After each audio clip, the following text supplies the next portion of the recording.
Aku mengetahui bahwa suamiku berencana menceraikanku, jadi diam-diam aku memindahkan seluruh asetku.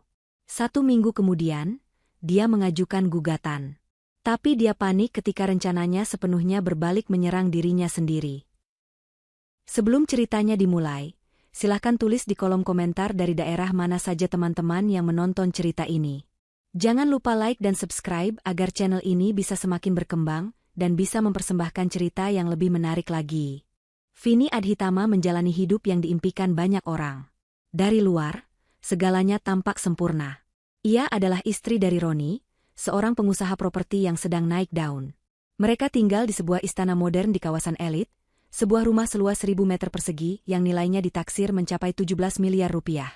Rumah itu adalah majalah yang menjadi kenyataan. Dinding kaca menjulang tinggi, kolam renang berdesain infinity yang menghadap ke taman vertikal, dan sebuah musala pribadi yang lantainya terbuat dari marmer impor terbaik. Vini sendiri yang mendesain musala itu sebagai oase tenangnya. Sebagai seorang wanita berhijab yang anggun dan saleh, Vini sering menjadi tuan rumah pengajian bulanan untuk kalangan sosialita. Ia adalah lambang istri yang sukses dunia dan akhirat. Citra pasangan Vini dan Roni begitu sempurna. Roni yang karismatik dan Vini yang lembut serta meneduhkan. Di lingkaran terdalam Vini, ada Tina. Sahabatnya sejak kuliah. Tina adalah antitesis Vini. Jika Vini adalah air yang tenang, Tina adalah api yang meledak-ledak. Vini selalu mengagumi semangat Tina, dan Tina selalu tampak mengagumi kesabaran Vini. Tina adalah orang pertama yang Vini hubungi saat senang, dan orang pertama yang datang saat Vini butuh teman. Kalian seperti saudara, orang-orang sering berkata. Tina adalah tamu tetap di rumah 17 miliar itu, seringkali menginap, meminjam baju Vini, dan menjadi pendengar setia curahan hati Roni tentang betapa beruntungnya ia memiliki Vini. Tina adalah pelengkap kebahagiaan Vini. Setidaknya, itulah yang Vini yakini sampai malam itu. Malam itu sebenarnya dimulai seperti malam-malam biasa. Roni sedang mandi setelah pulang larut dari pertemuan bisnis. Vini duduk di ruang kerja Roni yang bersebelahan dengan kamar tidur utama. Ia berniat mencari resep masakan di internet untuk acara pengajian akhir pekan nanti. Roni sering meninggalkan laptopnya dalam keadaan menyala, terhubung ke berbagai perangkatnya. Vini tidak pernah merasa perlu untuk curiga. Hubungan mereka dibangun di atas kepercayaan, atau Vini berpikir begitu. Saat Vini hendak mengetik resep bawal bakar di kolom pencarian, sebuah notifikasi pesan muncul di sudut kanan bawah layar. Notifikasi itu berasal dari aplikasi pesan instan yang terhubung ke ponsel Roni. Nama pengirimnya membuat Vini tersenyum sejenak. Tina. Vini berpikir mungkin Tina ingin mengonfirmasi kehadirannya di pengajian. Ia sama sekali tidak berniat membukanya. Namun baris pertama pesan itu tertangkap oleh matanya. Sayang, jadi kapan kamu akan kasih surat cerainya ke dia? Vini membeku. Jantungnya serasa berhenti berdetak sepersekian detik. Ini pasti salah. Mungkin, sayang, itu panggilan persahabatan? Mungkin, dia, itu bukan dirinya? Jari-jarinya yang tadi mengetik resep kini bergetar hebat. Ia mengklik notifikasi itu. Jendela percakapan terbuka lebar, memperlihatkan seluruh riwayat obrolan yang tidak seharusnya ia baca. Dunia Vini runtuh dalam keheningan ruang kerja yang mewah itu. Pesan itu bukan yang pertama. Vini menggulir ke atas, dan setiap baris pesan bagaikan belati yang ditikamkan berulang kali ke punggungnya. Roni, sabar, Tin. Aku harus pastikan rumah ini terjual dulu. Kita butuh modal besar untuk hidup baru kita. Tina, aku udah nggak sabar. Ron, capek aku pura-pura jadi sahabatnya. Aku mau jadi nyonya besar di rumah itu, bukan cuma tamu. Roni, rumah ini akan laku sebentar lagi. Aku sudah bilang ke Vini kita akan investasi di luar negeri, jadi dia setuju rumah ini dijual. Begitu laku, aku langsung ajukan gugatan. Harta gono gini kita bagi 2. 17 miliar dibagi 2 sudah cukup untuk kita memulai segalanya. Tina, dia pasti akan hancur. Wanita lembut kayak dia, kena gugatan cerai mendadak, pasti langsung pingsan. Roni, justru itu. Dia terlalu polos. Dia akan tanda tangan apa saja sambil menangis. Setelah itu, kita bisa menikah dan menikmati hidup. Sayang. Vini terus menggulir. Ia membaca rencana busuk itu. Rencana penjualan rumah yang Roni katakan sebagai investasi, ternyata adalah rencana untuk menceraikannya. Uang hasil penjualan akan dibagi, dan Roni akan memulai hidup baru dengan sahabatnya sendiri. Pengkhianatan itu berlapis-lapis. Suaminya, pria yang ia layani dengan sepenuh hati, dan sahabatnya, wanita yang ia anggap seperti saudara perempuannya sendiri. Mereka berdua telah menari di atas kepalanya, di dalam rumahnya sendiri. Suara gemericik air dari kamar mandi berhenti. Roni sudah selesai mandi. Vini dengan cepat menutup jendela percakapan, namun ingatannya telah merekam setiap kata dengan sempurna. Ia mematikan layar laptop tepat saat Roni masuk ruangan, hanya berbalut handuk di pinggangnya, rambutnya masih basah. "Lagi ngapain, sayang?" tanya Roni, tersenyum karismatik seperti biasa. Vini menelan ludah, berusaha mengendalikan suaranya agar tidak bergetar. "Cari resep," jawabnya singkat, matanya menatap lurus ke layar yang kini gelap. "Oh, ya sudah. Jangan malam-malam tidurnya. Aku tunggu di kamar, ya," kata Roni, lalu mengecup kening Vini. Kening yang sama tempat Vini bersujud 5 kali sehari. Kecupan itu terasa seperti bara api di kulit Vini. Sepeninggal Roni ke kamar tidur, Vini tetap duduk mematung. Air matanya tidak jatuh. Rasa sakitnya terlalu dalam untuk sekadar menjadi air mata. Yang ia rasakan adalah hawa dingin yang menusuk tulang. Ia tidak berteriak. Ia tidak membanting laptop. Hijab yang masih terpasang rapi di kepalanya tiba-tiba terasa begitu berat. Ia bangkit dari kursi, berjalan bukan menuju kamar tidur untuk melabrak suaminya, melainkan menuju kamar mandi yang berdekatan dengan musala pribadinya. Ia mengambil air wudhu. Air dingin yang membasuh wajah, tangan, dan kakinya sedikit menenangkan gejolak di dadanya. Vini melangkah masuk ke musala. Ia membentangkan sajadah kesayangannya, hadiah dari almarhumah ibunya. Ia berdiri, mengangkat tangan untuk salat malam. Pikirannya kacau balau, tapi tubuhnya bergerak secara otomatis. Rakaat pertama ia lalui dengan gemetar. Namun saat ia bersujud, menempelkan keningnya di lantai marmer yang dingin, pertahanannya runtuh. Air mata akhirnya tumpah, membasahi sajadah. Tapi itu bukan tangisan keputusasaan. Itu adalah tangisan permohonan. "Ya Allah," bisiknya dalam hati, suaranya parau. "Engkau maha melihat. Engkau maha tahu. Mereka merencanakan keburukan, tapi Engkau adalah sebaik-baik perencana. Jika ini ujianku, berikan aku kekuatan untuk melewatinya. Berikan aku keteguhan. Tunjukkan padaku jalan." Vini bangkit dari sujudnya. Ia menyelesaikan salatnya. Saat ia mengucap salam di akhir salat, Vini yang tadi membaca pesan itu telah tiada. Vini yang rapuh, yang polos, yang lembut, telah mati di atas sajadah itu. Yang tersisa adalah seorang wanita dengan hati yang telah dikhianati, namun dengan pikiran yang kini bekerja 1000 kali lebih tajam. Di keheningan musala itu, sebuah rencana balasan mulai terbentuk. Mereka ingin bermain? Baiklah. Vini akan memastikan mereka bermain di permainannya, dengan aturan yang ia buat sendiri. Dan di akhir permainan ini, hanya akan ada satu pemenang. Vini tidak tidur malam itu. Setelah Roni terlelap di sampingnya, mendengkur pelan seolah tanpa dosa, Vini diam-diam kembali ke ruang kerja. Ia menyalakan laptop Roni, jantungnya berdebar kencang, takut Roni terbangun. Dengan tangan yang kini lebih stabil, ia memotret setiap bagian percakapan antara Roni dan Tina. Ia mengirimkan foto-foto itu ke alamat email baru yang baru saja ia buat. Ia juga membuka riwayat email Roni, mencari semua korespondensi terkait rencana penjualan rumah. Ia menemukan email Roni dengan agen properti, menegaskan harga jual 17 miliar rupiah, dan meminta proses dipercepat. Vini menyimpan semuanya. Pagi harinya, Vini bersikap seperti tidak terjadi apa-apa. Ia bangun sebelum subuh, menyiapkan sarapan untuk Roni. Ia tersenyum, menyajikan kopi, dan mengingatkan Roni tentang jadwalnya hari itu. Roni, yang sama sekali tidak curiga, menikmati sarapannya. "Oh ya, sayang," kata Roni di sela-sela kunyahannya. "Minggu depan aku harus itikaf di luar kota. Sekaligus ada perjalanan bisnis religi. Mungkin sekitar seminggu." Vini nyaris tertawa. Perjalanan bisnis religi. Ia tahu dari percakapan semalam, itikaf, itu adalah kode untuk liburan haram Roni dan Tina ke sebuah resor mewah, untuk merayakan kemenangan mereka yang akan segera tiba. Vini mengangguk dengan wajah prihatin. "Begitu, ya? Hati-hati di jalan, Mas. Semoga lancar ibadahnya." "Pasti, sayang. Kamu jaga rumah baik-baik, ya?" kata Roni, lalu mencium kening Vini sebelum berangkat kerja.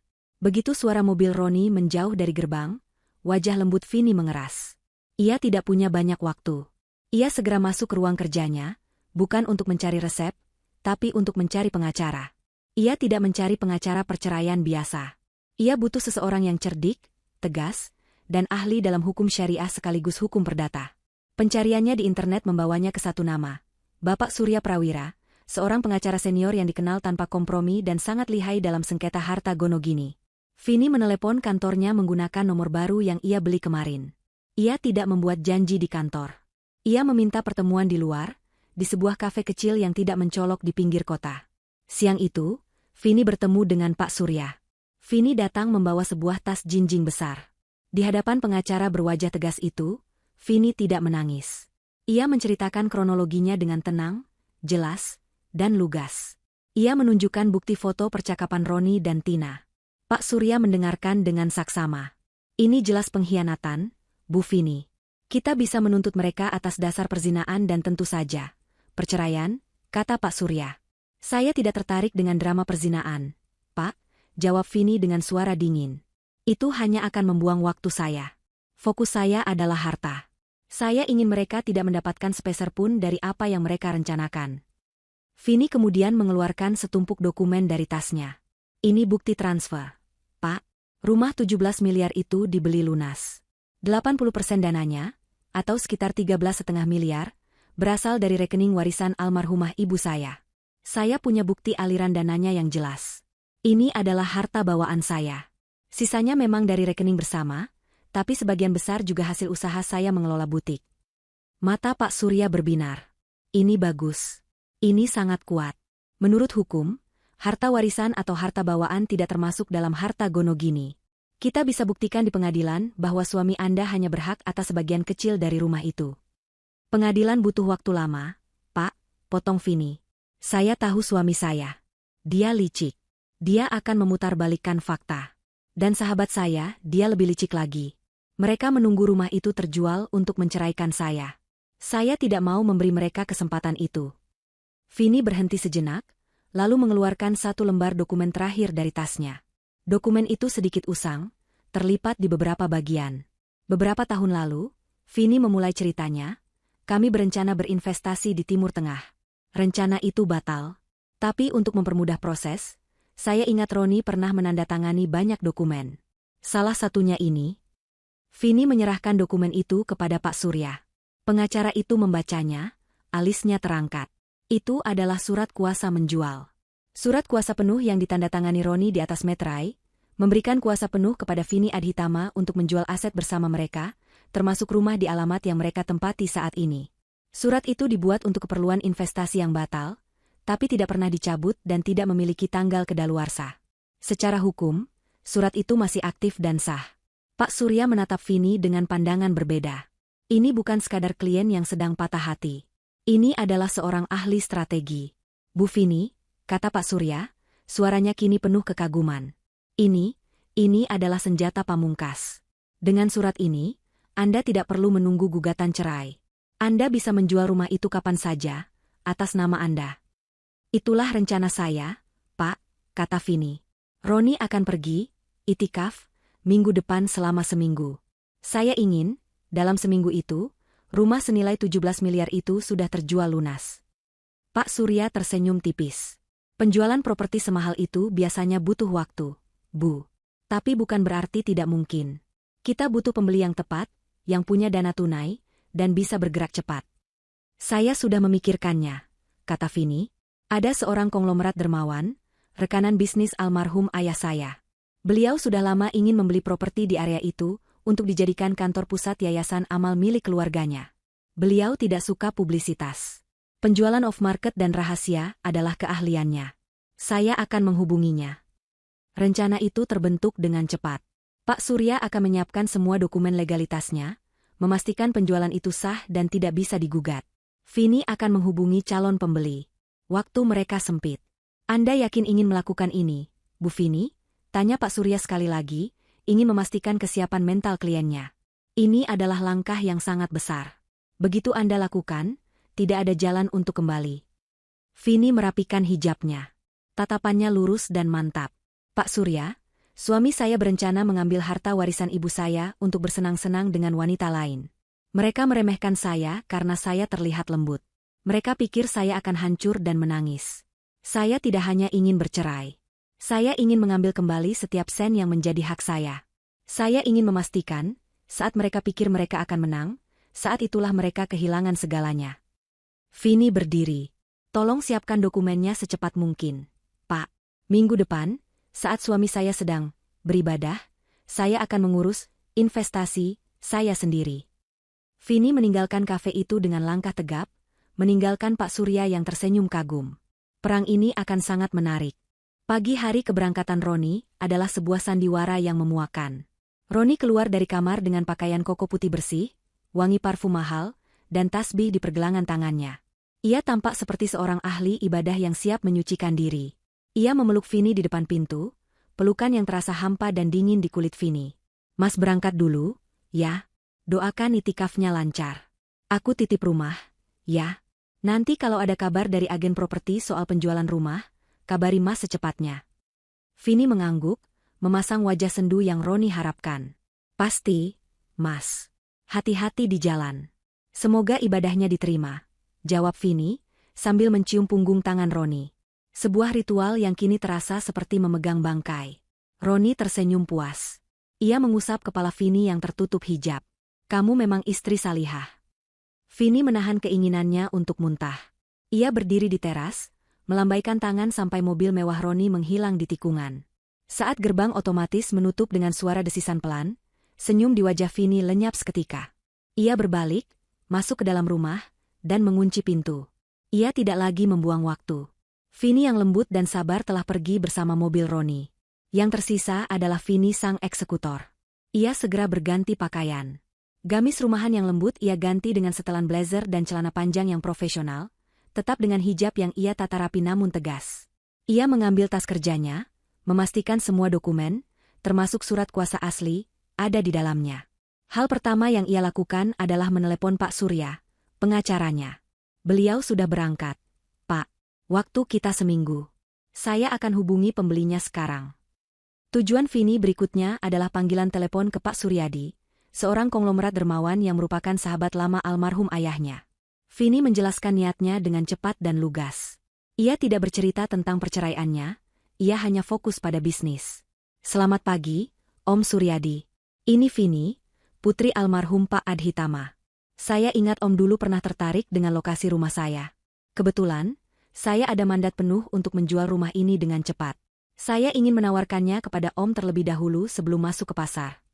Pak Suryadi, yang memang sudah lama mengincar properti itu untuk kantor pusat yayasan amalnya, langsung menyambut tawaran itu. Vini, kebetulan sekali. Om memang sedang butuh. Berapa kamu buka? 17 miliar, Om. Sesuai harga pasar. Tapi syaratnya 2, transaksi harus selesai tunai minggu ini, dan prosesnya off-market. Saya tidak ingin ada publisitas. Terdengar suara Pak Suryadi memerintahkan asistennya di seberang telepon. Setuju. Harga bagus. Kirimkan semua dokumen legalitasnya ke tim saya. Jika surat-surat bersih, lusa kita tanda tangan akta jual beli. Begitu telepon ditutup, Vini langsung bergerak. Ia menghubungi Pak Surya untuk segera bertemu dengan tim legal Pak Suryadi. Pertemuan itu diadakan siang itu juga, bukan di rumah Vini, melainkan di kantor Pak Surya. Tim legal Pak Suryadi adalah para profesional ulung. Mereka memeriksa setiap lembar dokumen, terutama keabsahan surat kuasa menjual yang dipegang Vini. Pak Surya dengan tenang menjelaskan bahwa surat itu otentik, sah secara hukum, dan memberi kuasa penuh kepada kliennya untuk melakukan transaksi tanpa perlu kehadiran suaminya. Setelah 2 jam pemeriksaan yang intens, tim legal itu mengangguk puas. Semua bersih, Pak Surya. Kita bisa lanjutkan ke proses AJB. Hanya butuh 4 hari. 4 hari yang terasa seperti setahun bagi Vini. Sementara Roni sedang mengiriminya foto-foto palsu di masjid yang ia ambil dari internet, Vini sibuk bolak-balik antara kantor pengacara dan bank. Ia harus menyiapkan rekening baru, sebuah rekening privat di bank syariah yang ia buka atas nama pribadinya, tanpa sepengetahuan Roni. Rekening ini ia siapkan khusus untuk menampung dana raksasa itu. Ia juga sudah berkonsultasi dengan manajer investasi bank, memberi instruksi jelas bahwa begitu dana itu masuk, sebagian besar harus segera dialokasikan ke berbagai instrumen investasi aman yang tidak mudah dilacak dan tidak bisa dibekukan. Hari keempat, hari penandatanganan. Vini duduk di ruang rapat notaris, di hadapan perwakilan Pak Suryadi. Jantungnya berdebar kencang, bukan karena takut, tapi karena adrenalin. Ia membaca setiap klausul sekali lagi, lalu membubuhkan tanda tangannya di atas meterai. Selesai. Beberapa menit kemudian, notifikasi di ponselnya berbunyi. Sebuah notifikasi M-Banking yang menampilkan angka yang begitu panjang, hingga membuat mata silau. 17 miliar rupiah telah masuk ke rekening barunya. Vini mengucapkan terima kasih kepada semua pihak dengan sopan. Ia keluar dari kantor notaris, masuk ke mobilnya, dan duduk terdiam selama beberapa menit. Ia tidak menangis bahagia. Ia tidak bersorak. Ia hanya merasakan kelegaan yang luar biasa, seolah batu besar baru saja terangkat dari dadanya. Rumah itu, istana yang ia bangun dengan cinta dan di dalamnya ia dikhianati, kini bukan lagi miliknya. Kesepakatannya dengan Pak Suryadi adalah ia punya waktu 3 hari lagi untuk mengosongkan barang-barang pribadinya. Tapi Vini tidak butuh waktu selama itu. Selama seminggu terakhir, di malam hari saat Roni sudah tidur atau di siang hari saat Roni bekerja, Vini sudah memilah barangnya. Ia sudah mengemas semua barang berharganya. Perhiasan warisan ibunya, dokumen-dokumen penting, foto-foto kenangan bersama orang tuanya, dan pakaian-pakaiannya. Semuanya sudah ia kirimkan secara bertahap ke sebuah unit penyimpanan mewah yang ia sewa atas nama gadisnya. Malam itu, ia berdiri untuk terakhir kalinya di musala pribadinya yang mewah. Musala yang menjadi saksi bisu tangisannya di malam pengkhianatan itu terungkap. Ia menggelar sajadah, menunaikan salat Isya. Ia bersujud lama sekali. Ia memohon ampunan jika langkah yang ia ambil ini dianggap salah, tapi ia juga memohon kekuatan untuk melanjutkan apa yang sudah ia mulai. Setelah salat, ponselnya bergetar. Sebuah pesan dari Roni. Kali ini, sebuah foto Roni sedang tersenyum lebar di depan sebuah pemandangan pantai yang indah saat matahari terbenam. Foto itu jelas bukan di tempat itikaf. Dan Vini bisa melihat pantulan kacamata hitam di wajah Roni. Di dalam lensa itu tampak siluet seorang wanita yang sedang memegang gelas minuman. Tina. Pesan Roni berbunyi, sayang, itikafnya lancar. Hawa di sini sejuk, bikin ibadah makin khusyuk. Kangen masakan kamu. Jangan lupa urus penjualan rumah kita ya. Hawa sejuk. Ibadah khusyuk. Vini menatap foto itu dengan tatapan dingin. Darahnya mendidih, tapi ia berhasil mengendalikan dirinya. Jemarinya mengetik balasan dengan tenang. Alhamdulillah. Senang mendengarnya, Mas. Aku juga kangen. Cepat pulang, ya. Ada kejutan menantimu. Vini mengirim pesan itu, lalu mematikan ponselnya. Ia mengambil koper terakhir yang sudah ia siapkan, berjalan keluar dari musala, dan mematikan lampu. Ia berjalan menyusuri lorong rumah yang kini terasa asing. Ia keluar dari pintu depan, menguncinya untuk terakhir kali, dan memasukkan kuncinya ke dalam tas. Rumah itu kini kosong. Dan Vini pun telah pergi. 3 hari kemudian, Roni pulang. Vini sudah kembali ke rumah itu sehari sebelumnya. Tentu saja ia kembali. Ia tidak akan lari. Ia akan menghadapi ini secara langsung. Ia sudah berkoordinasi dengan pihak Pak Suryadi bahwa ia akan tinggal di sana sampai suaminya pulang, sebagai bagian dari rencananya. Vini menyambut Roni di depan pintu, seolah tidak ada apapun yang terjadi. Rumah itu masih tampak sama. Bersih, rapi, dan megah. Roni, yang tidak tahu apa-apa, masuk dengan langkah angkuh seorang pemenang. Ia terlihat segar, kulitnya sedikit lebih gelap karena terbakar matahari, itikafnya. Assalamualaikum, sayang, kata Roni, menyerahkan tasbih murahan sebagai oleh-oleh. Waalaikumsalam, Mas, jawab Vini, menerima tasbih itu dan mencium tangan Roni. Rasanya seperti menyentuh es. Masya Allah, oleh-olehnya. Terima kasih, ya. Roni tersenyum. Ia tidak menyadari bahwa semua barang pribadi Vini yang berharga sudah tidak ada di lemari. Ia tidak menyadari bahwa brankas di ruang kerja sudah dikosongkan. Ia hanya melihat istri yang patuh dan rumah yang masih berdiri kokoh. Gimana rumah? Ada kabar dari agen? Tanyanya sambil melepaskan sepatu. Belum ada kabar terbaru, Mas. Mungkin pasar sedang lesu, jawab Vini dengan suara datar, membawakan tas koper Roni ke kamar. Selama 2 hari, Vini memainkan perannya dengan sempurna. Ia memasak makanan favorit Roni. Ia menyiapkan pakaian kerja Roni. Ia duduk mendengarkan Roni bercerita tentang pengalaman spiritual luar biasa yang ia dapatkan selama itikaf, tentang betapa tenangnya hatinya setelah beribadah intensif. Vini mendengarkan setiap kebohongan itu dengan senyum tipis, mengangguk di saat yang tepat, dan menimpali dengan pujian palsu. Mas memang suami yang saleh. Aku bangga sekali. Roni semakin besar kepala. Ia merasa di atas angin. Rencananya berjalan sempurna. Istrinya bodoh dan penurut. Sebentar lagi, rumah ini akan terjual, ia akan menceraikan Vini, dan hidup bahagia bersama Tina dan uang miliaran. Dan tentu saja, sang ular kedua harus muncul. Sore itu, Tina menelepon. Suaranya dibuat riang dan penuh kangen. "Vin, astaga. Aku baru pulang dari healing trip ke Bali. Kangen banget sama kamu. Aku kesana ya sekarang. Aku bawa oleh-oleh spesial buat sahabat terbaikku." Vini menarik napas dalam. Healing trip. Jadi itu nama lain dari berzina dengan suami orang. "Oh, Tina.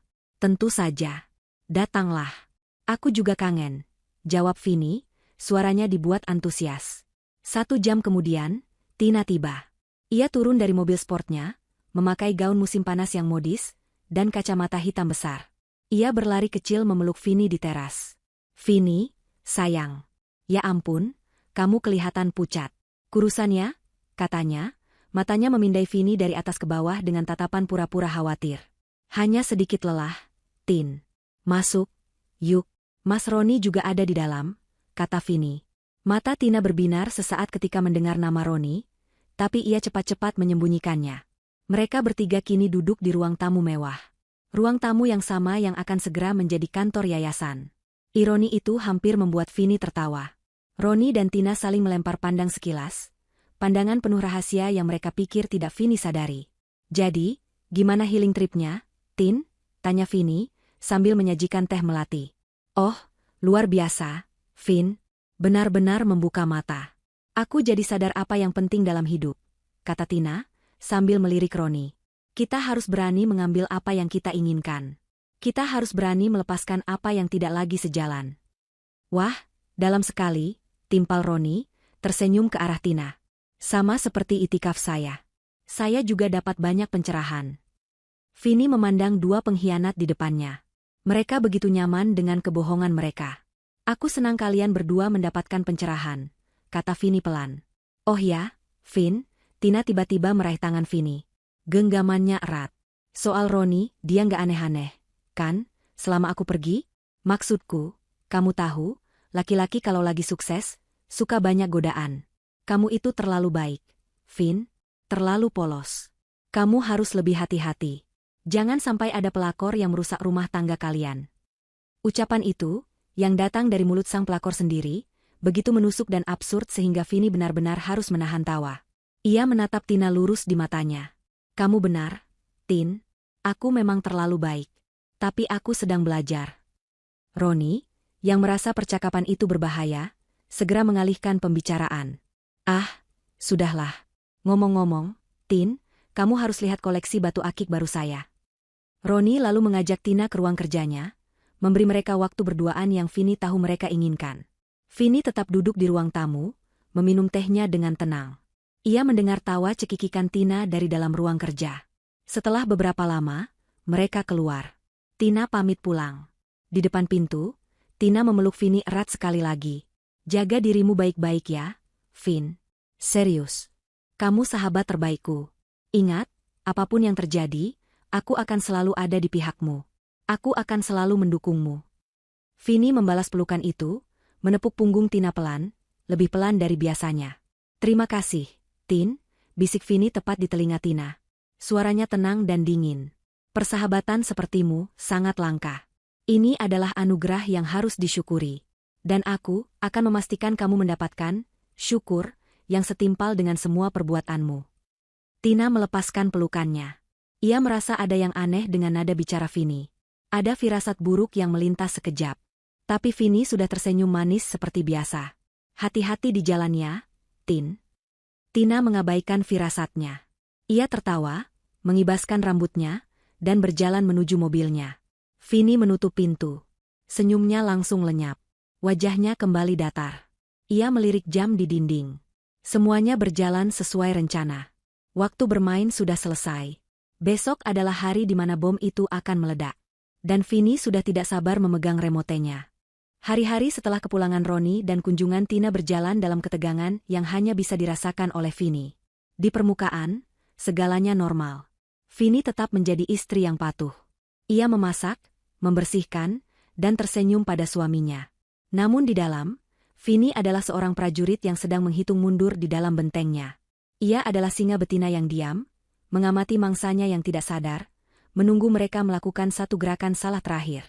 Ia telah menyelesaikan misinya, rumah telah terjual, uang 17 miliar telah aman dan sebagian besar sudah dipindahkan ke instrumen investasi yang terdiversifikasi atas nama pribadinya. Aset-aset lain, perhiasan, dan dokumen berharga miliknya telah lama diamankan di luar rumah. Rekening bersama mereka kini hanya berisi sisa-sisa. Vini sengaja menyisakan saldo yang cukup untuk membayar tagihan bulanan dan pengeluaran Roni yang biasa, sehingga Roni tidak akan curiga. Roni, yang terbiasa menyerahkan urusan keuangan domestik pada Vini, tidak pernah repot-repot mengecek saldo rekening bersama itu.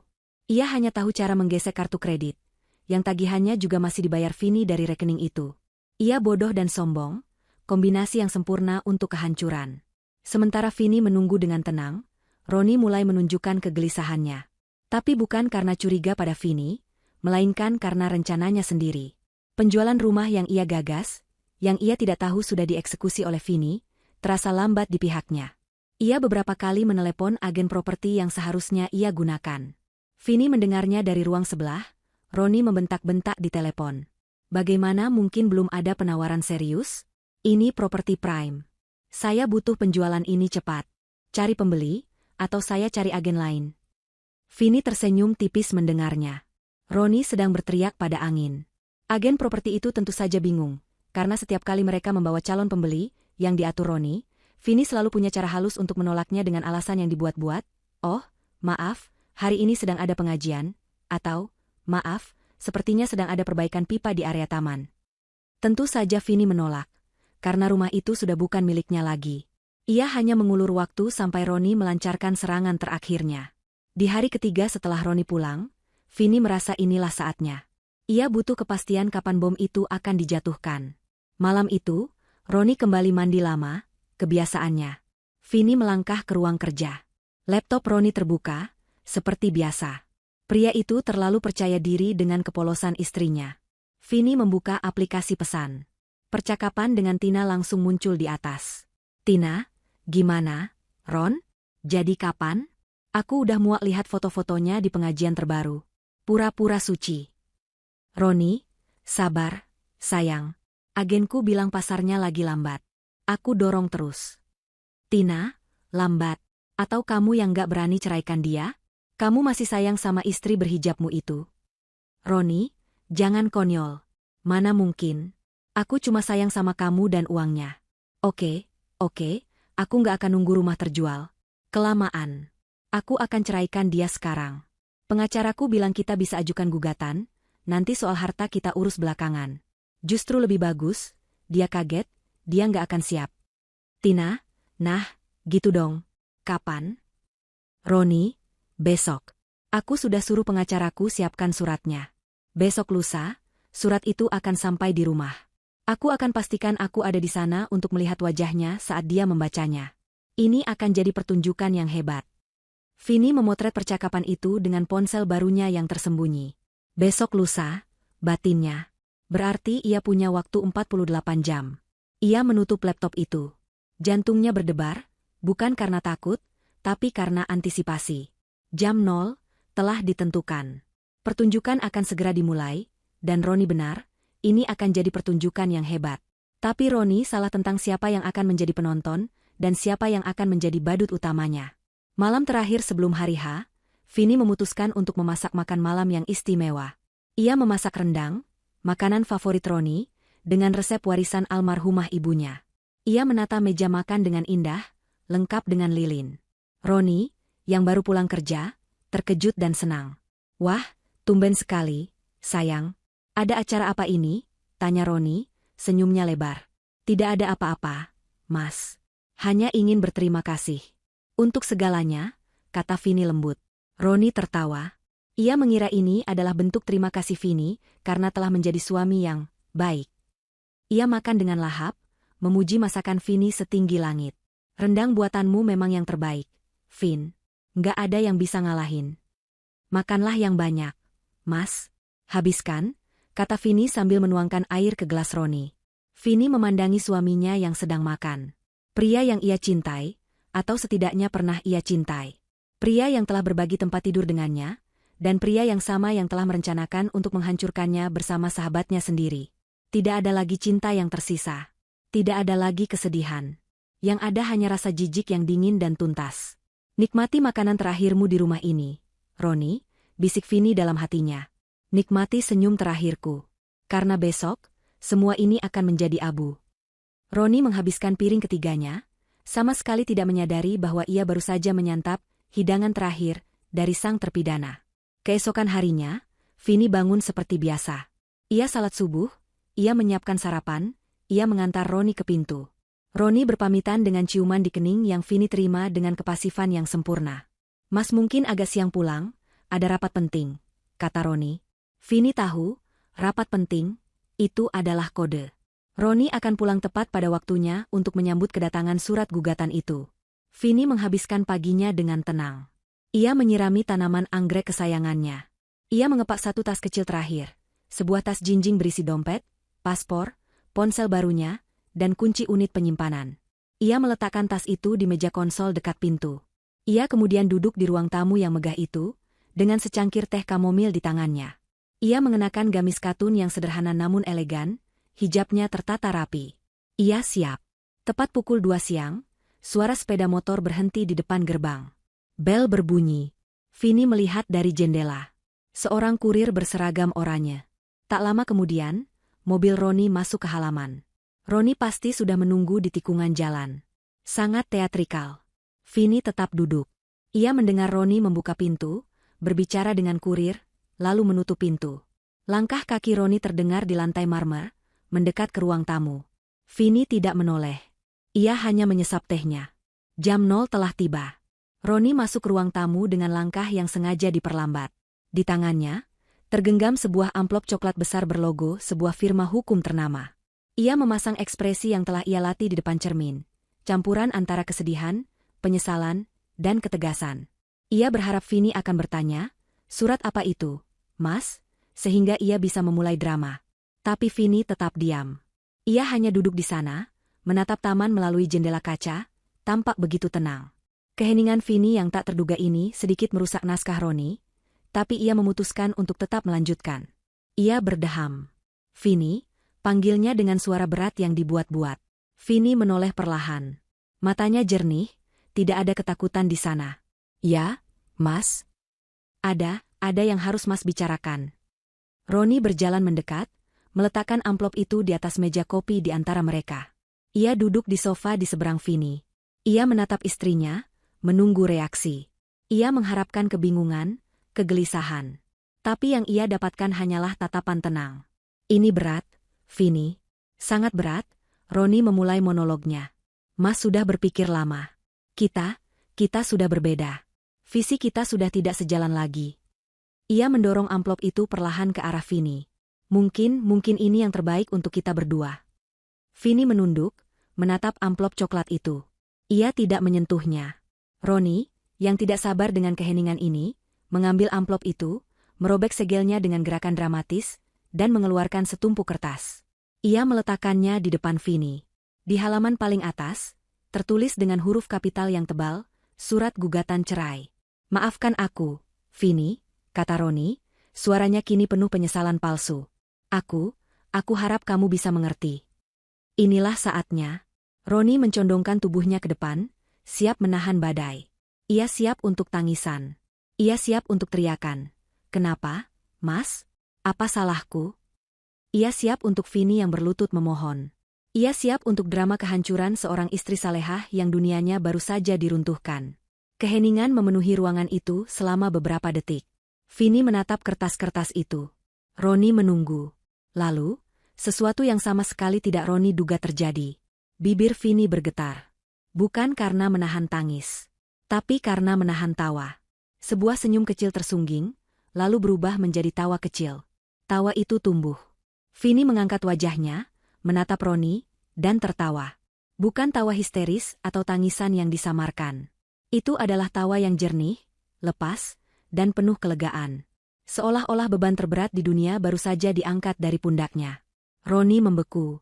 Dunia Roni berhenti berputar. Ini salah. Ini semua salah. Naskahnya tidak seperti ini. "Vini," panggilnya, bingung. Kamu kenapa tertawa? Kamu sudah gila?" Vini mengusap setetes air mata tawa di sudut matanya. Ia menghela napas panjang yang terdengar sangat puas. Gila? Tidak, Mas. Aku justru baru saja merasa waras. Katanya, suaranya ringan dan ceria. Ia mengambil tumpukan kertas itu. Aku harus akui, aktingmu bagus sekali. Visi kita sudah tidak sejalan. Klasik. Roni masih terperangah. Apa maksudmu? Mana pulpen? Tanya Vini, mengabaikan pertanyaan Roni. Roni, yang otaknya masih belum bisa memproses situasi, secara otomatis menunjuk ke pulpen mahal yang tergeletak di meja. Vini mengambil pulpen itu. Dengan gerakan yang cepat dan mantap, ia membalik-balik berkas itu, mencari halaman persetujuan. Ia menemukannya, dan tanpa ragu, ia membubuhkan tanda tangannya yang elegan di atas garis. Coretannya tegas, tidak ada keraguan sedikitpun. Alhamdulillah, kata Vini, meletakkan pulpen itu kembali. Ia mendorong kertas-kertas yang sudah ditandatangani itu kembali ke arah Roni. Terima kasih, Roni. Kamu sudah sangat mempermudah jalanku. Jujur, aku sudah menunggu ini. Roni menatap kertas-kertas di depannya, lalu menatap Vini. Wajahnya pucat pasi. Menunggu ini? Mempermudah jalanmu? Vini, kamu bicara apa? Vini berdiri. Ia merapikan gamisnya yang bahkan tidak kusut. Ia terlihat segar, cantik, dan yang paling menakutkan bagi Roni, ia terlihat bebas. Vini, tunggu. Roni ikut berdiri, suaranya kini mulai panik. Rasa bingungnya berganti menjadi firasat buruk yang tajam. Kamu mau kemana? Kamu pikir semudah itu? Kita harus bicara soal harta. Rumah ini akan kita jual. Vini, yang sudah berjalan menuju pintu, berhenti. Ia mengambil tas jinjingnya yang sudah siaga di meja konsol. Ia berbalik, menatap Roni untuk terakhir kalinya. Senyum masih tersungging di bibirnya. Senyum yang sama tulusnya dengan tawa tadi. Namun kini, bagi Roni, senyum itu terlihat seperti senyum iblis. Harta apa yang mau kamu bicarakan, Mas? Tanya Vini dengan nada polos yang dibuat-buat. Atau rumah ini? Vini terkekeh. Oh, soal rumah ini, kamu tidak perlu khawatir.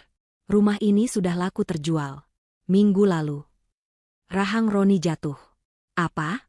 Apa maksudmu, laku? Aku tidak pernah. Kamu lupa, Mas? Surat kuasa yang kamu tanda tangani beberapa tahun lalu. Vini menepuk keningnya pelan. Ah, kamu pasti lupa. Tapi tenang saja, penjualannya sah. Kok, uangnya juga sudah aman.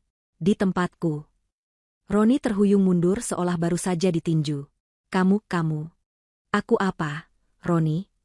Vini melangkah mendekat, suaranya kini berubah dingin. Kamu pikir aku bodoh? Kamu pikir aku hanya wanita berhijab polos yang bisanya menangis di sajadah? Kamu dan Tina merencanakan semua ini di belakangku, di rumahku. Kalian pikir aku tidak tahu? Mata Roni membelalak ngeri. Tina, bagaimana kamu?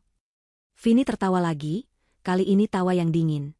Sampaikan salamku padanya, ya. Sampaikan terima kasihku. Karena berkat pengkhianatan kalian, aku jadi sadar betapa berharganya diriku, dan betapa tidak berharganya kalian.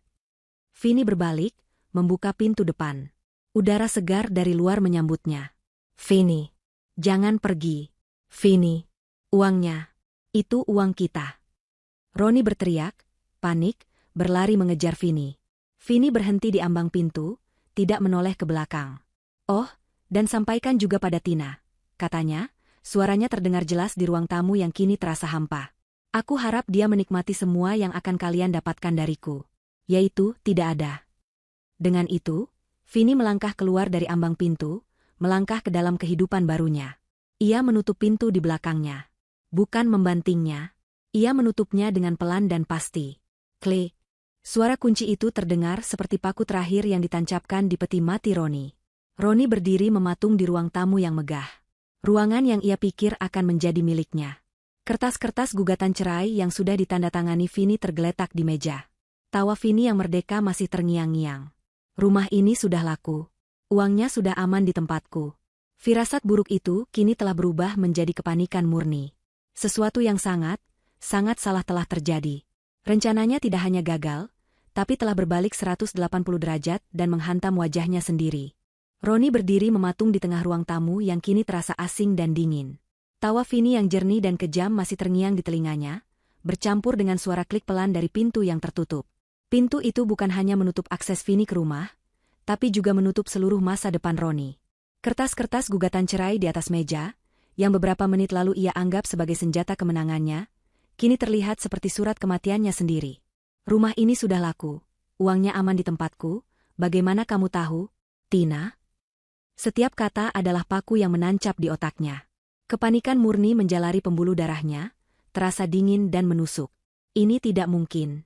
Vini, istrinya yang lembut, yang selalu menunduk, yang puncaknya emosinya hanya menangis di atas sajadah, tidak mungkin bisa melakukan ini. Ini pasti gertakan. Ini pasti sebuah lelucon sakit. Vini! Ia berteriak, berlari ke pintu dan membukanya dengan kasar. Vini! Halaman depan kosong. Mobil pesanan Vini sudah lama hilang di tikungan.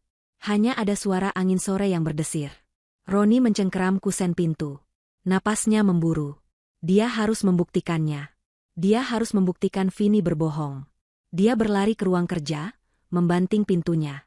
Tujuannya adalah brankas tersembunyi di balik lukisan kaligrafi. Brankas tempat ia menyimpan surat-surat berharga, termasuk sertifikat rumah. Ia memutar kombinasi dengan tangan gemetar. Klik. Ia menarik pintu brankas. Kosong. Bukan, tidak sepenuhnya kosong. Vini meninggalkan sesuatu. Sebuah kotak beludru kecil. Kotak tempat Roni dulu menyimpan cincin kawin mereka. Di dalamnya, tergeletak tasbih oleh-oleh, itikaf, palsunya. Di bawah tasbih itu ada secari kertas kecil. Tulisan tangan Vini yang rapi, barang haram, ku kembalikan. Roni menyapu brankas itu dengan tangannya, amarah dan ketakutan meledak bersamaan. Sertifikat rumah hilang. Dokumen penting lainnya hilang. Semua perhiasan Vini yang ia pikir bisa jadi miliknya juga hilang. Ini nyata. Ini benar-benar terjadi. Dalam kepanikan buta, ia meraih ponselnya. Jari-jarinya gemetar hebat saat mencari satu nama. Tina. Ia menelepon, bukan dengan nada seorang kekasih pemenang, tapi dengan suara parau seorang pria yang tenggelam. Tina. Gawat. Kesini sekarang. Gawat. Teriaknya begitu panggilan tersambung, tidak memberi Tina kesempatan untuk berbicara. Kurang dari 30 menit, mobil sport Tina melesat masuk ke halaman rumah. Tina masuk dengan tergesa-gesa, wajahnya masih menampilkan arogansi. Ada apa, Ron? Kamu ini bikin panik aja. Jadi gimana? Apa dia nangis-nangis? Apa dia pingsan? Dia pergi, kata Roni, suaranya kosong. Ia masih berdiri di depan brankas yang terbuka. Pergi? Bagus dong. Jadi lebih gampang. Dia tahu, potong Roni, suaranya naik menjadi teriakan. Dia tahu soal kita, Tin. Dia menyebut namamu. Wajah Tina langsung pucat. Senyumnya lenyap. Apa maksudmu dia tahu? Tahu dari mana? Aku tidak tahu. Dia tertawa saat aku berikan surat cerainya. Dia tertawa, Tin. Dia bilang dia sudah menunggu ini. Dia bilang rumah ini sudah dia jual. Tina ikut tertawa, tapi tawanya terdengar gugup dan sumbang. Nggak mungkin. Jual rumah 17 miliar? Sendirian? Dia itu bodoh, Ron. Dia cuma gertak sambal. Dia panik, makanya dia bicara ngawur. Dia tidak ngawur, bentak Roni. Sertifikatnya hilang. Brankas kosong. Dia sudah merencanakan ini. Tina mulai mondar-mandir, menggigiti kukunya. Arogansinya terkikis oleh ketakutan yang nyata. Jika Vini tahu soal mereka, reputasinya hancur. Lingkaran sosialitanya akan menganggapnya sampah. Oke, tenang, kata Tina, lebih untuk menenangkan dirinya sendiri. Kalaupun dia jual, itu ilegal. Tanpa tanda tangan kamu, penjualan itu batal. Kita akan tuntut dia. Kita akan bilang dia gila. Kita harus merayakannya. Potong Roni tiba-tiba, matanya berkilat aneh. Apa? Tina menatapnya ngeri. Merayakan? Kamu sudah gila? Ya, kita harus merayakannya, kata Roni, logikanya mulai bengkok karena syok. Kita harus tunjukkan kita tidak terpengaruh. Vini hanya menggertak. Rencana kita tetap berjalan. Kita akan makan malam di tempat paling mahal malam ini. Kita rayakan perceraianku. Tina, yang juga putus asa ingin memegang kendali, mengangguk setuju. Ya, kamu benar. Kita rayakan. Kita tunjukkan pada iblis berhijab itu siapa pemenangnya. Mereka berdua, Dalam penyangkalan yang putus asa, berganti pakaian. Roni memakai kemeja sutra terbaiknya, Tina dengan gaun malam yang mencolok. Mereka melaju ke restoran bintang 5 termahal di kota, tempat mereka biasanya memamerkan kemesraan curian mereka. Roni melangkah ke meja resepsionis dengan angkuh, meski hatinya berdebar. Reservasi atas nama Roni. Saat mereka duduk, Roni memesan sampanye termahal. Untuk awal yang baru, katanya, mengangkat gelasnya ke Tina. Untuk kita, balas Tina, mendentingkan gelasnya. Mereka makan dalam keheningan yang tegang, berpura-pura semuanya baik-baik saja, sementara ponsel Roni terus-menerus ia letakkan di meja. Ia menunggu Vini menelepon, memohon. Tapi ponsel itu tetap diam. Saat tagihan datang, Roni menggesekkan kartu kredit platinumnya dengan gaya. Beberapa saat kemudian, pelayan kembali dengan wajah canggung. Maaf, Pak Roni, kartu Anda ditolak. Wajah Roni memerah. Apa? Tidak mungkin. Coba lagi. Pelayan itu mencoba lagi. Masih ditolak, Pak. Tina memutar bola matanya, kesal. Pakai kartumu yang lain, Ron. Jangan bikin malu. Roni mencoba kartu goldnya. Ditolak. Ia mencoba kartu debit dari rekening bersama mereka. Mesin EDC berbunyi. Transaksi gagal, saldo tidak cukup. Dunia Roni serasa berhenti. Saldo tidak cukup? Rekening itu seharusnya masih memiliki ratusan juta. Dengan tangan gemetar, di depan Tina dan pelayan yang menunggu, Roni membuka aplikasi M-Banking rekening bersama. Jantungnya mencelos. Saldo, Rp345.150. Vini telah mengurasnya. Dia menyisakan uang receh, cukup untuk membayar tagihan listrik bulan ini. Sebuah penghinaan terakhir. Ada masalah, Pak? Tanya pelayan itu. Roni dan Tina saling pandang. Pesta perayaan mereka yang pahit baru saja dimulai. Mereka tidak punya uang untuk membayarnya. Kepanikan berganti menjadi kepastian yang membekukan. Sambil menunggu pengacaranya datang untuk menalangi tagihan restoran yang memalukan itu, Roni, dengan tangan yang terasa seperti es, menelepon agen properti yang seharusnya ia gunakan. Pak, saya mau cek status rumah saya. Loh, Pak Roni, jawab suara di seberang. Saya kira Bapak sudah tahu. Saya dengar selamat ya, Pak. Penjualannya cepat sekali. Saya dengar Ibu Vini berhasil jual off market ke Pak Suryadi, ditebus lunas 17 miliar. Luar biasa. Selamat sekali lagi ya, Pak. Ponsel itu jatuh dari genggaman Roni ke lantai marmer restoran yang mahal. Suaranya bergema di tengah keheningan meja mereka. Itu benar. Itu semua benar. Vini tidak menggertak. Vini tidak gila. Vini adalah seorang jenius yang kejam. Dan mereka berdua, baru saja merayakan kehancuran mereka sendiri. Keesokan paginya bukanlah fajar yang baru. Itu adalah kelanjutan dari mimpi buruk. Roni dan Tina, setelah insiden memalukan di restoran, menghabiskan malam di apartemen sewaan kecil milik Roni, tempat persembunyian rahasia yang kini terasa seperti penjara. Mereka tidak tidur. Wajah Tina bengkak karena menangis. Bukan tangisan kesedihan tapi tangisan kemarahan dan ketakutan. Roni, di sisi lain, telah melewati fase panik dan masuk ke fase penyangkalan yang dingin. Pengacaraku akan membatalkannya, kata Roni berulang kali, lebih seperti mantra untuk dirinya sendiri. Penjualan itu tidak sah. Aku tidak tanda tangan. Surat kuasa itu pasti palsu.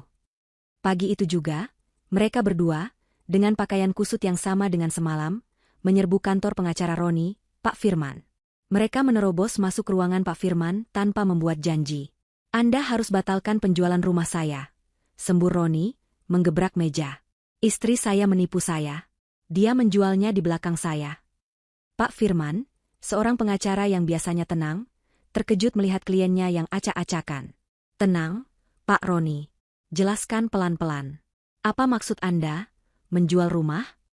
Roni menceritakan segalanya dengan napas tersengal-sengal. Tentang Vini yang tertawa, tentang rumah yang laku 17 miliar, dan tentang rekening yang kosong. Tina menambahkan dengan histeris. Istrinya itu tidak stabil. Pak, dia gila. Kita harus bilang ke pengadilan kalau dia tidak waras. Kita bisa batalkan penjualannya.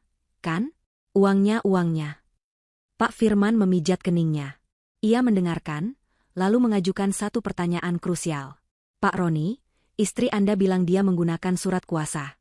Apakah Anda ingat pernah menandatangani surat kuasa menjual untuk properti itu? Roni terdiam. Ia mengingatnya. Bertahun-tahun lalu. Untuk investasi di Timur Tengah yang batal. Ya, tapi itu sudah lama. Itu untuk rencana lain. Dia tidak bisa menggunakannya untuk ini. Wajah Pak Firman langsung berubah muram. Pak Roni, katanya pelan, apakah surat kuasa itu memiliki tanggal kedaluarsa? Apakah sudah pernah Anda cabut secara resmi di hadapan notaris? Saya tidak tahu. Saya tidak ingat, jawab Roni, suaranya kini ciut.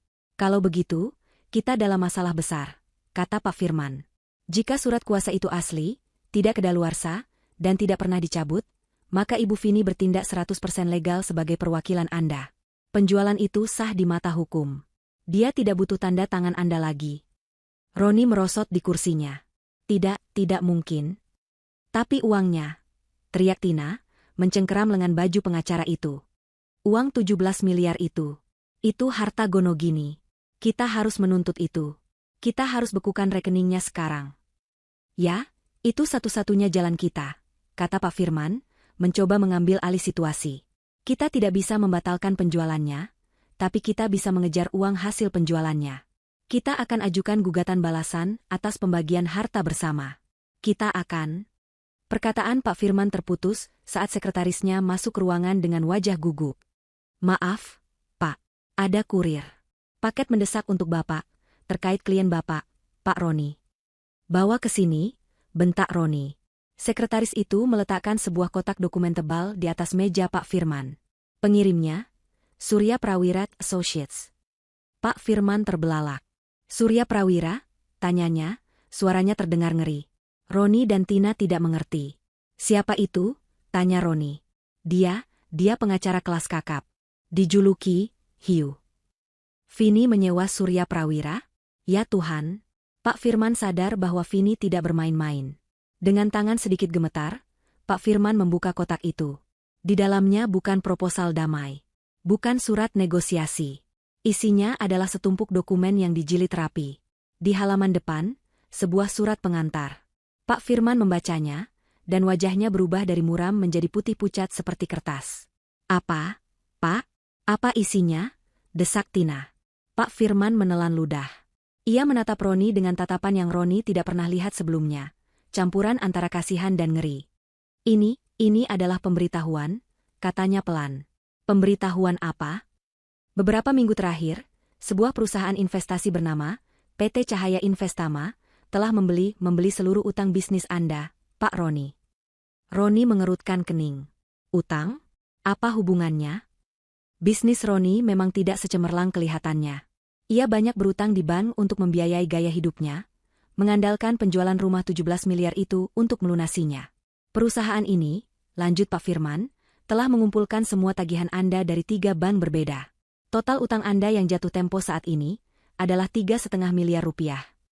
Lalu kenapa? Teriak Roni, mulai frustrasi. Surat ini, kata Pak Firman, suaranya bergetar, adalah tagihan resmi dari PT Cahaya Investama. Mereka menuntut Anda membayar lunas 3,5 miliar itu dalam waktu 7 hari. Jika tidak, mereka akan mendaftarkan sita jaminan atas semua aset Anda yang tersisa. Roni dan Tina masih tidak mengerti.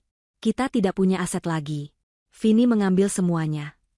Bukan itu intinya, kata Pak Firman. Ia membalik ke halaman terakhir surat pengantar itu. Dengar bagian ini baik-baik. Ia membaca keras-keras. Menanggapi pertanyaan di masa depan mengenai pembagian harta Gonogini atas hasil penjualan rumah di alamat X, klien kami, Ibu Vini Adhitama, mempersilakan Tuan Roni untuk mengajukan tuntutan. Bagian Tuan Roni dari penjualan rumah tersebut, yang setelah dipotong harta bawaan Ibu Vini, diperkirakan bernilai sekitar 3,5 miliar rupiah. Klien kami akan dengan senang hati mentransfer bagian tersebut, langsung ke PT Cahaya Investama, untuk melunasi utang Tuan Roni. Keheningan melanda ruangan itu. Roni dan Tina mencerna informasi itu. Vini tidak hanya mengambil uang 17 miliar itu. Vini tahu Roni punya utang 3,5 miliar. Vini tahu bagian Roni dari rumah itu, setelah dipotong warisan Vini, juga sekitar 3,5 miliar. Vini telah membeli utang Roni. Roni tiba-tiba teringat sesuatu. Nama almarhumah Ibu Vini.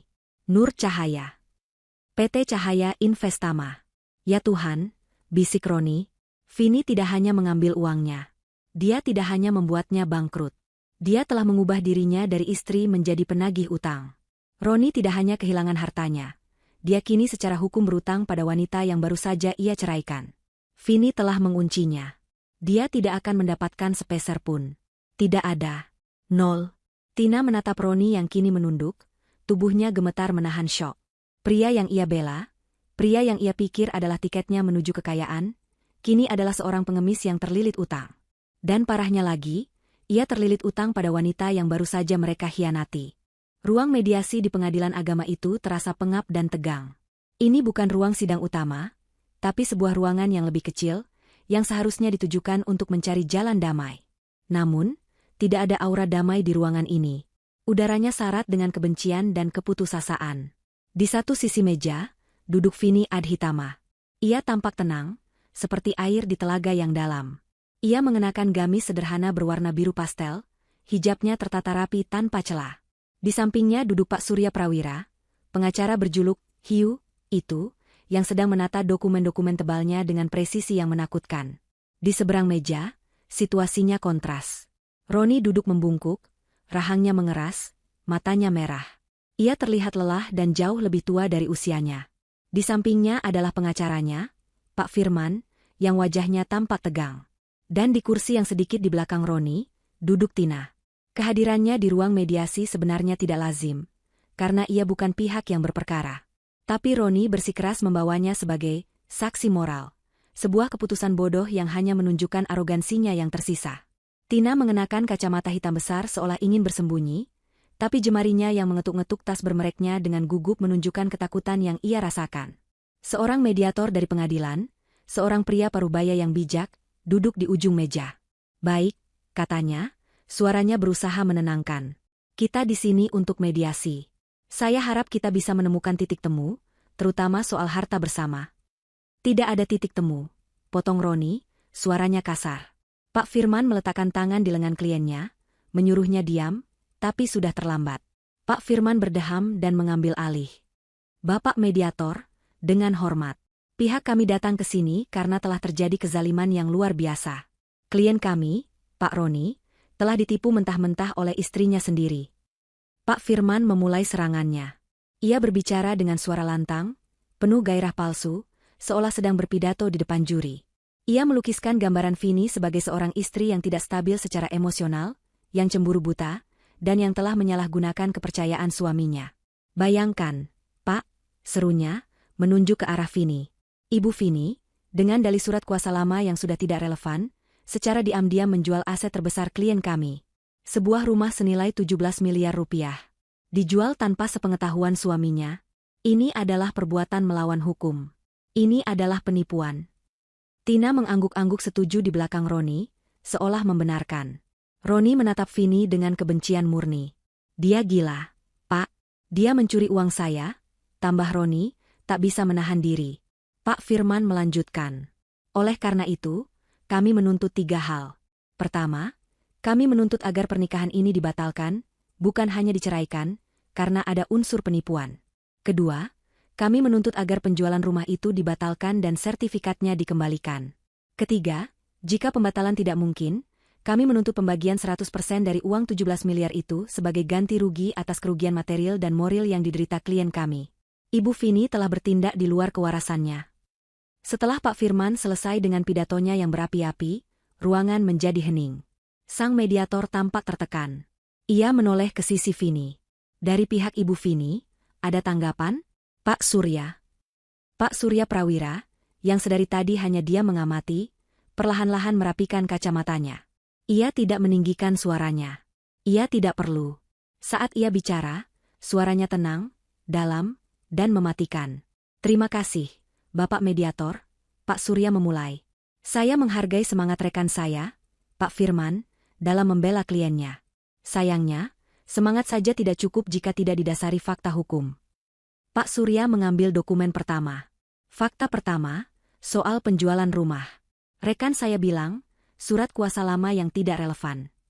Ini," ia mengangkat salinan surat kuasa asli, "adalah surat kuasa yang sah, ditandatangani Tuan Roni di atas meterai, tidak memiliki tanggal kedaluarsa, dan tidak pernah dicabut di hadapan notaris. Secara hukum, surat ini sempurna.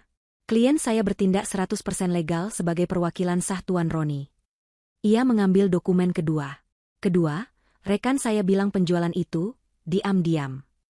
Ini adalah akta jual beli yang sah, ditandatangani di hadapan notaris, dan disaksikan oleh pejabat PAT. Penjualannya tunai, lunas, dan bersih. Tidak ada unsur penipuan. Yang ada hanyalah transaksi legal yang efisien. Pak Firman mencoba menyela, tapi itu. Tolong jangan dipotong, rekan, kata Pak Surya tajam. Sekarang, mari kita bicara soal tuntutan, 100%, uang 17 miliar. Pak Surya nyaris tersenyum sinis. Ini bagian favorit saya. Ia membuka sebuah map tebal berisi puluhan lembar printout rekening koran dan bukti transfer. Rekan saya lupa, atau mungkin Tuan Roni lupa memberitahu, bahwa rumah 17 miliar itu tidak 100% harta bersama. Mata Roni dan Tina melebar. Apa maksudnya? Ini, Pak Surya meletakkan selembar bukti transfer di tengah meja. Adalah bukti transfer dari rekening deposito milik almarhumah ibu kandung klien saya, Ibu Vini, ke rekening developer saat pembelian rumah.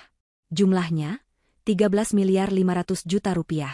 Tepatnya 80% dari total harga rumah. Menurut pasal 35 Undang-Undang Perkawinan dan juga kompilasi hukum Islam, harta bawaan, warisan, atau hibah yang didapat oleh salah satu pihak, adalah hak mutlak pihak tersebut. Itu bukan harta gonogini. Wajah Roni berubah dari merah marah menjadi putih pucat. Pak Firman membeku. Ia tidak tahu ini. Kliennya tidak pernah memberitahunya. Jadi, lanjut Pak Surya, suaranya tetap datar.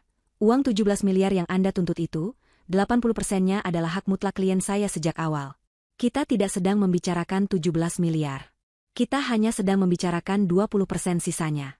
Bagian yang mungkin bisa dianggap sebagai harta bersama. Mediator itu mengangguk-angguk, kini mengerti. 20% dari 17 miliar, hitung Pak Surya dengan jelas, adalah 3,4 miliar rupiah. Dan karena ini harta bersama, maka jika dibagi dua, hak Tuan Roni adalah 1,7 miliar rupiah. Bukan 17 miliar, Tuan Roni. Tapi 1,7 miliar. Roni gemetar. Tina di belakangnya mulai bernapas terengah-engah. Harapan mereka akan miliaran rupiah menguap begitu saja. Tapi setidaknya, 1,7 miliar itu masih uang. Bukan? Tapi Roni baru saja akan membuka mulutnya untuk menuntut uang itu. Ah, kata Pak Surya, mengangkat satu jari. Saya belum selesai. Ia mengambil map terakhir. Map yang dikirimkan ke kantor Pak Firman beberapa hari lalu. Tuntutan Anda atas uang itu, kata Pak Surya, menatap lurus ke mata Roni, tidak dapat kami penuhi. Inilah momennya. Karena lanjut Pak Surya. Klien kami, Ibu Vini, melalui perusahaan investasinya, PT Cahaya Investama, telah berbaik hati menolong Tuan Roni. Kami menemukan bahwa Tuan Roni memiliki sejumlah utang bisnis yang hampir jatuh tempo di 3 bank berbeda. Total utang Anda, Tuan Roni, adalah 3,5 miliar rupiah. Roni serasa disambar petir. Utang-utangnya. PT Cahaya Investama, Pak Surya membacakan dokumen di tangannya, telah membeli lunas seluruh utang Anda. Dan sebagai gantinya, kami telah melakukan sita jaminan atas hak Anda dari penjualan rumah. Pak Surya kemudian melakukan perhitungan terakhir yang mematikan. Hak Anda adalah 1,7 miliar. Utang Anda adalah 3,5 miliar. Setelah kami potong, Anda ternyata masih berutang 1,8 miliar rupiah kepada klien kami. Tapi, Pak Surya tersenyum untuk pertama kalinya. Senyum seekor hiu, Ibu Vini, dalam kebaikannya, memutuskan untuk menganggap lunas utang Anda. Anggap saja itu sedekah perpisahan. Keheningan total melanda ruangan. Roni tidak bergerak. Otaknya mencoba memproses. 17 miliar. 13,5. 3,4. 1,7. 3,5. 0. Dia tidak hanya tidak mendapatkan apa-apa. Dia tidak hanya bangkrut. Dia baru saja secara resmi diberitahu bahwa dia telah hidup dari belas kasihan wanita yang dia coba hancurkan. Tidak. Bisik Roni. Tidak. Tiba-tiba Tina melompat dari kursinya, kacamata hitamnya terlempar. Wajahnya merah padam, terdistorsi oleh amarah dan kepanikan murni. Tidak. Ini tidak mungkin. Kamu iblis. Kamu pelicik. Teriaknya, menunjuk Vini. Kamu wanita penipu. Berhijab tapi busuk. Cukup, Tina. Bentak Roni, syoknya berubah menjadi amarah pada Tina. Diam kamu. Jerit Tina pada Roni. Ini semua karena kamu. Bodoh. Kamu bilang kamu kaya. Kamu bilang dia polos. Ternyata kamu yang bodoh. Kamu miskin sekarang. Kamu tidak punya apa-apa. Tina menjadi histeris. Ia mulai memukuli Roni di depan mediator dan pengacara. Kamu menghancurkan hidupku. Aku benci kamu. Roni, yang harga dirinya sudah hancur lebur, balas mendorong Tina hingga terjatuh. Ini semua idemu. Kamu yang meracuniku. Kekacauan total meledak. Mereka saling berteriak, saling menyalahkan. Pak Firman mencoba melerai. Sang mediator memanggil keamanan. Roni dan Tina berguling-guling dalam kehancuran rencana mereka sendiri, panik, histeris, nyaris pingsan karena kenyataan pahit yang menghantam mereka. Di tengah kekacauan itu, Vini Adhitama berdiri. Ia merapikan hijabnya yang tidak kusut. Ia menatap Roni dan Tina, dua manusia yang kini tampak begitu menyedihkan, bergulat di lantai seperti hewan. Tidak ada kebencian di mata Vini. Tidak ada kemarahan. Yang ada hanya kekosongan. Mereka tidak layak lagi mendapatkan emosinya. Urusan kita selesai, Pak, kata Vini pelan kepada Pak Surya. Pak Surya mengangguk. Selesai, Bu Vini. Vini berjalan keluar dari ruang mediasi, meninggalkan Roni dan Tina yang sedang ditenangkan oleh petugas keamanan. Ia tidak menoleh ke belakang. Saat ia melangkah keluar dari gedung pengadilan, sinar matahari sore menyambutnya. Untuk pertama kalinya, ia merasa benar-benar bebas.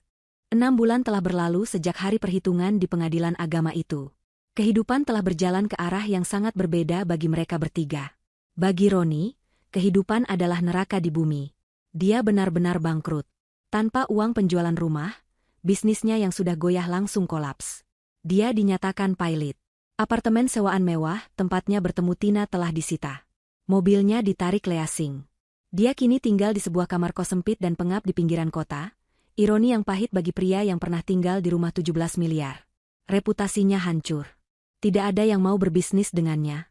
Dia mencoba mencari Tina, tapi Tina telah menghilang dari hidupnya saat tahu Roni tidak punya uang sepeser pun.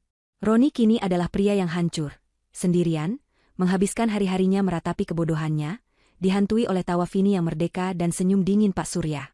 Bagi Tina, karmanya bersifat sosial, yang mana baginya lebih buruk daripada kemiskinan. Begitu berita perselingkuhannya dengan Roni dan pengkhianatannya terhadap Vini, yang ternyata adalah seorang konglomerat, tersebar di kalangan sosialita, dia langsung dikucilkan. Tidak ada lagi undangan pesta. Tidak ada lagi arisan mewah. Teman-teman yang dulu memujanya kini memandangnya dengan jijik. Dia adalah pelakor yang gagal total. Tanpa Roni untuk membiayai gaya hidupnya, dan tanpa koneksi sosial, dia terpaksa menjual tas-tas bermerek dan mobil sportnya satu persatu untuk bertahan hidup. Dia kehilangan segalanya yang ia anggap penting.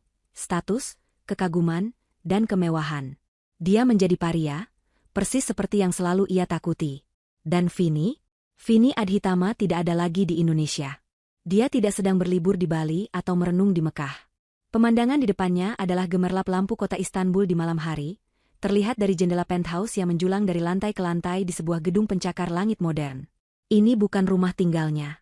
Ini adalah kantor pusat operasional barunya. Setelah perceraian itu, Vini tidak membuang waktu. Uang 17 miliar itu, atau lebih tepatnya, 13,5 miliar yang murni miliknya ditambah sisa dari haknya, tidak ia gunakan untuk membeli tas atau mobil baru. Ia menggunakannya sebagai modal. PT Cahaya Investama, perusahaan cangkang yang ia gunakan untuk membeli utang Roni, kini menjadi perusahaan investasi properti global yang sah dan berkembang pesat. Vini, dengan kecerdasan yang selama ini ia sembunyikan di balik peran istri yang patuh, ternyata memiliki bakat bisnis yang luar biasa, bakat yang ia warisi dari almarhum ayahnya. Dia sedang menyelesaikan panggilan video konferensi dengan timnya di London. Dia mengenakan setelan blazer ivory yang tajam, dipadukan dengan hijab sutra berwarna mocha yang elegan. Dia berbicara dalam bahasa Inggris yang fasih, membahas akuisisi sebuah bangunan komersial di distrik keuangan. Ya, James. Tawarannya kita naikkan 2%. Tidak lebih. Data analisis kita menunjukkan mereka akan menerimanya. Selesaikan kesepakatannya sebelum jam 9 pagi waktu London. Terima kasih, Vini menutup laptopnya. Dia bangkit, berjalan ke dinding kaca raksasa, memegang cangkir teh Earl Grey yang hangat. Dia bukan lagi Vini yang lembut dan penurut. Dia adalah seorang ratu yang membangun kerajaannya sendiri. Dia telah membuktikan bahwa dia bukan hanya istri yang sabar, tapi seorang pebisnis yang ulung, yang lebih cerdas dan lebih tangguh daripada pria yang telah meremehkannya. Saat dia sedang menikmati pemandangan Selat Bosporus yang berkilauan di kejauhan, ponsel pribadinya bergetar di atas meja. Sebuah pesan singkat. Bukan dari rekan bisnisnya. Itu dari Pak Surya Prawira. Vini membukanya. Pesan itu sangat singkat, hanya terdiri dari beberapa kata. Selamat sore, Bu Vini. Sekadar info, banding Tuan Roni atas kasus harta telah ditolak mentah-mentah oleh pengadilan tinggi. Kasus resmi ditutup. Vini membaca pesan itu. Tidak ada lonjakan adrenalin. Tidak ada tawa kemenangan. Tidak ada pesta perayaan. Dia hanya tersenyum tipis, senyum yang tenang dan penuh kedamaian. Kemenangan itu sudah ia rasakan 6 bulan lalu. Pesan ini hanyalah formalitas, penutup administrasi dari babak kehidupan yang sudah lama ia tinggalkan. Dia meletakkan ponselnya. Dia tidak lagi memikirkan Roni yang kini melarat, atau Tina yang kini terhina. Kehancuran mereka bukanlah tujuannya. Itu hanyalah konsekuensi alami dari perbuatan mereka sendiri. Balas dendamnya telah tuntas, tapi itu bukan kemenangannya yang sebenarnya.